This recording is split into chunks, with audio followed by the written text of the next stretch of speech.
Sometimes a job may have a surprise or two built into it. Hey Google, turn the lights on red and play me some James Taylor. Sure, changing 5 lights to red. Playing James Taylor on Google Play Music.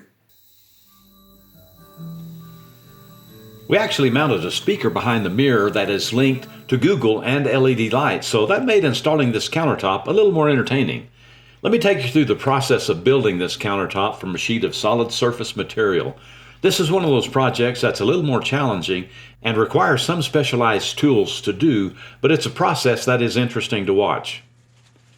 It all starts with a sheet of countertop material that is 30 inches wide by 12 feet long, sanded and buffed at the factory and covered with a plastic film when you buy it. I've actually cut off about 4 feet of the material to make it easier to work with, since the countertop we're building is a little under 8 feet long. Most of the time I'm installing solid surface sinks that are glued to the underside of the countertop, and then the hole for the sinks is routed out using the bowl of the sink as the template for the cut. That gives you a countertop that has the sink integrated into the total construction process. In this case, the owner wanted to go with a porcelain sink that gets mounted to the countertop after the top is installed. That means I have to cut out and finish the holes for the sink in the shop. So I'm taking a good hard look at the template for the sinks and trying to come up with the best way to cut out the sink holes without making a very expensive mistake. Since the piece of material I'm using here costs about $650, you want to make your cuts accurately, and so the best way to do that is to build a template. The template I'm using here is very easy to make and is an extremely effective old school way of cutting anything that needs to fit into a tight space. I make my templates out of 1/4 inch masonite cut into about 2.5 inch strips. I take those strips, cut to length, and lay them into the places where I need to build the template. When I've got the sizing the way that I like, simply take a hot glue gun and glue the pieces together and in place. I make notes and put measurements on my templates, for example, where the center of the sinks will be, and anything else that helps to describe the area that I'm cutting the piece of material to fit into. At that point, I have a pattern in the area I need to fill, and I can take the template back to the shop and use it to confidently make my cuts. I'm going to make full use of the 30-inch width and will be using the pieces I slice off the countertop material to build up the front edge of the countertop as well as the cutout for the sinks. I also need a backsplash piece that'll be about 3.5 inches tall, and I have enough to cut most of what I need out of this 8-foot long piece. I said a little earlier that working with solid surface material requires a few specialized tools, and by that I did not mean that you have to have a CNC machine. All of these cuts I'm making can be made with track saws and routers as well. When I decided to get into this about 15 years ago, though, I realized that I'm not getting younger, and cutting this stuff up manually requires a lot of lifting and muscling this material around. After doing one job using hand tools, I knew I needed to get a CNC machine if I was going to be serious about making countertops. So I bought a machine that could handle a full 12-foot piece of the countertop material.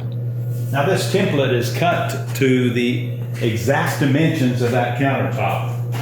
When I put it together, it was literally pressing against the wall on each side, so I need to take off about 1/8 of an inch from my template with the cuts that I make here on the table.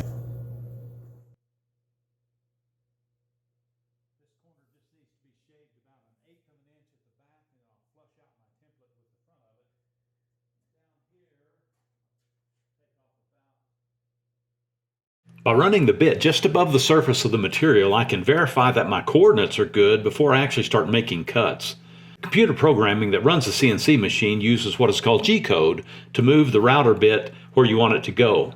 The CNC table is just like a giant piece of graph paper, and you have the ability to set the X, Y, and Z axes anywhere you want to on the table, and then begin cutting from there.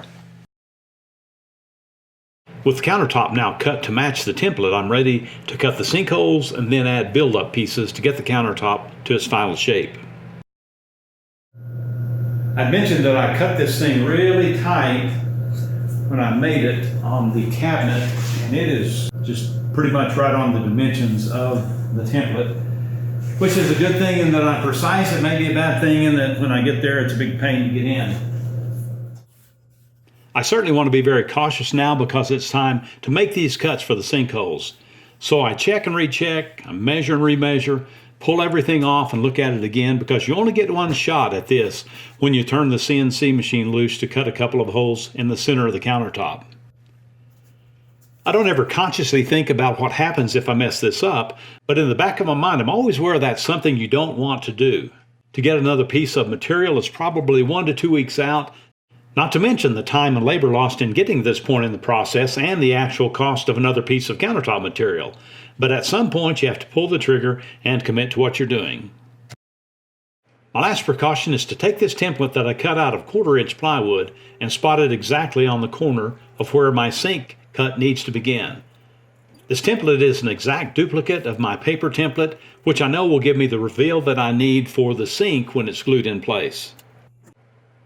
With that, you turn it loose and trust the machine, mostly. You might be thinking, what could possibly go wrong at this point? I can tell you a couple of stories that would change your opinion, so I always have my finger on the button to stop the router in its tracks if something sounds or looks funny. With the second sink cut out almost complete, we're about halfway through the process of finishing this countertop. If you're curious about the rest of this bathroom remodel, I'm linking the playlist of other videos from this job. I call this style more of an industrial look, but most people these days refer to it as a minimalist design. The next major step involves getting the countertop to the thickness that we want. The solid surface material is only 1/2 inch thick, so to get to the 1.5 inch standard countertop thickness for the edge of the top, we need to glue together 3 pieces of material. Around the sink, we're going to make the countertop 1 inch thick, so I need to add 1 additional layer of material there. For that piece, I used the CNC machine to cut a mirror image of the sinkhole cutouts to give me the piece I needed for that build-up. To prep the surfaces to be glued together, everything needs to be sanded lightly with a sanding block, and then cleaned with water, and finally cleaned with rubbing alcohol. The glue is a 2-part acrylic glue that is color matched to the background of the countertop itself. The manufacturers get this so right that with most color styles, the lines between the glued up pieces are close to invisible. Once the adhesive is applied and the 2 parts mix with each other, you have about an hour before the glue is completely dry and ready to be routed and sanded. Actual working time is much less than that, depending on the conditions that you're working in. If, for example, the temperature is high, you have maybe 10 minutes to get your pieces in place and clamped. That may not seem like much time, but it doesn't take long to get a sense of how to manage your workflow to get everything done when it needs to be done. You just can't have any interruptions or screw-ups once you start laying down the beads of adhesive. So the trick is in trying to gauge how much adhesive you can put down and get your clamps on the 2 surfaces you're gluing together without having the adhesive set up in the tip of the cartridge before you're ready to start spreading it again. But maybe the best thing about all this is because your adhesive is going to set up in a relatively predictable period of time, you know that the overall process of gluing these edges together is going to be equally predictable. That is, as long as something doesn't go wrong. With the last piece of buildup added to the front edge, the countertop goes back to the CNC machine.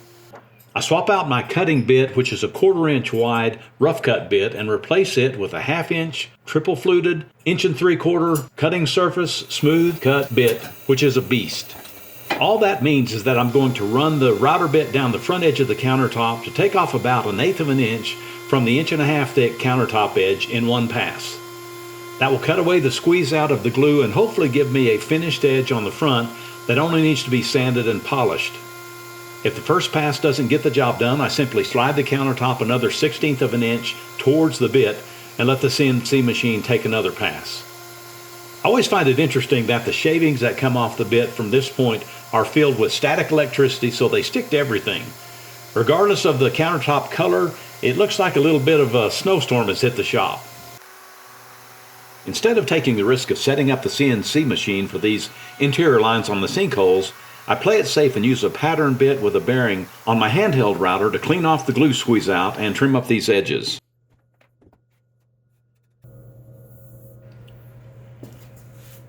The rest of the process for getting the countertop ready to set is to add 1 inch of particle board on the underside of the countertop to level it out with the 1.5 inch front edge. That way the top sits flat on the cabinet once it's installed. Next is to cut a 1/4 inch rounded over edge with the router on any exposed finished edges on the top. Finally, we sand the whole top to get rid of any scratches that may have happened during the fabrication process. This top will have a satin finish on it, so I'm able to start with a 220 grit sandpaper to remove surface scratches and then finish off with a 360 grit foam abrasive pad that we spray with water to finish off the surface of the top. Now comes the moment of truth to see how well I did in building my template. First, we have to cut away some of the cabinet support pieces to make room for the sinks to fit inside the cabinet, as well as clear space to install the faucets. As it turned out, the countertop was about a 1/16 of an inch too big on just the front edge, which made it kind of tricky to get into place. Once Ryan and I got to this point, we were kind of stuck, so while I was contemplating whether we needed to pull it and sand a little bit, we decided it was probably better just to go ahead and work it into place.